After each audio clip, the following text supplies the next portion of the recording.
Hey everybody, this is Evan and Katie with Current Worship Collective, and we just wanted to take a few minutes to discuss the topic of planning services and a service arc when we do so.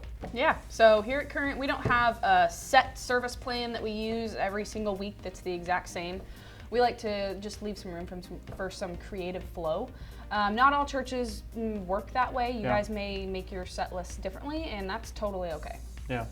When I look at this, I've heard it said that we can look at ourselves more as curators rather than creators, and I really love that.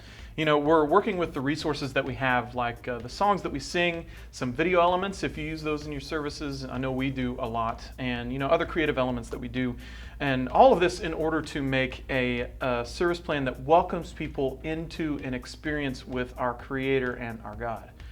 You know, we don't create God's presence, you know, He does that, and we don't create the experience itself. You know, we curate a service that welcomes God and His people into an experience together. And each item on the set list should have purpose. So we don't want to do things just to do them, to fill up space. We like to pick songs based on usually what the sermon is around here. So if the sermon focuses on love or grace or growing deeper, we try to pick songs that the verbiage focuses in around those topics.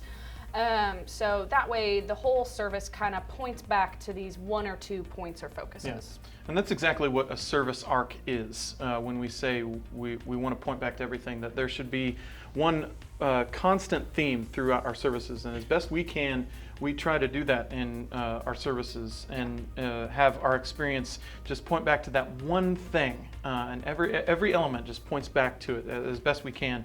And that, you know, comes down to the songs that we sing. If there's a direct connection to what's happening within the teaching of that day, maybe even like the exact terms, the exact words, and the exact scriptures used in that teaching that day. Those are all great opportunities to have everything point to that similar arc. And maybe you have some common elements in your services like we do.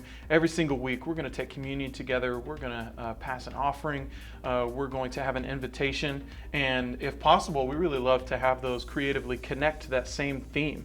And we schedule that ahead of time, and we really enjoy when we can have that all work together in tandem with each other. And you know, when I'm putting services together, I really love to create space for response in worship. You know, a convicting sermon and a teaching followed by an opportunity just to pour out to God in musical worship can be the stuff of really powerful moments, I think. Yeah, absolutely. Flow is also extremely important, so we want to allow everything to flow together naturally. Yeah. We want to avoid things that are going to hit the brakes and change the momentum or shift themes really quickly or randomly. That means so when you are making transitions, say from worship to a video or a video to the sermon, you want to make sure that the end of that thing is as smooth as can be to the beginning of the next thing.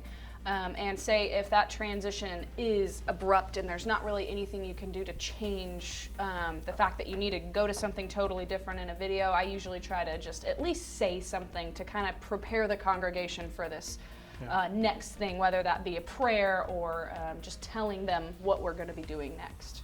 Yeah. And transitions are a big deal to us. We're going to make a video. Yeah. We're going to have about that. Yep, a video all on transitions. So that'll be dropped in the next few weeks. So make sure that you keep an eye on that.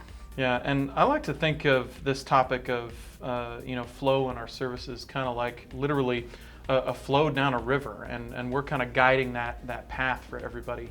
And you know, we don't want to take any like really fast turns to the left or to the right.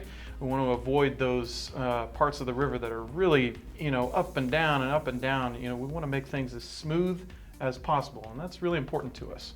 Yeah, absolutely. So just like Evan said, we are leading the church down this river or this path with care, and to get everyone to this common destination or this common focus. Yeah. So one of the reasons flow is so important to us is that every time something happens in a service that stops the flow, essentially that inhibits the Spirit of God from being able to move. Not that God's presence, you know, decides to not show up. I mean, He's always present, but us humans are very easily distracted. think so. So if there is something in the service that distracts us, that inhibits God from being able to move in the service in many ways. So our job when creating this service is to do our best to essentially make a plan that creates as little room for distractions as possible. Well, that's kind of our thought process when we go into creating services. Us as worship leaders here, and maybe in your scenario, your church, we know we value this. This is extremely important that we're giving people an opportunity to worship God. You know, maybe you incorporate some things that we do on a regular basis. We'd love to hear about that. You know, tell us your story of how you've incorporated that stuff into your services. Just comment below and let us know about that. Or maybe you have some things that is kind of part of your thought process when you're putting a service together, and maybe there's some things that we're missing. We'd love to add those to our list. So, you know, put those in the comments as well and let us know about it. We're going to keep on turning out videos talking about the things that are really important to us, because we can all agree that this is just a great responsibility for us as worship pastors, worship leaders, and we want to do this for our churches to the best of our ability. So like and subscribe, follow us on Instagram for the stuff that we're working on and things that we're excited about at Current Worship Collective, and we'll see you guys next time. See you guys.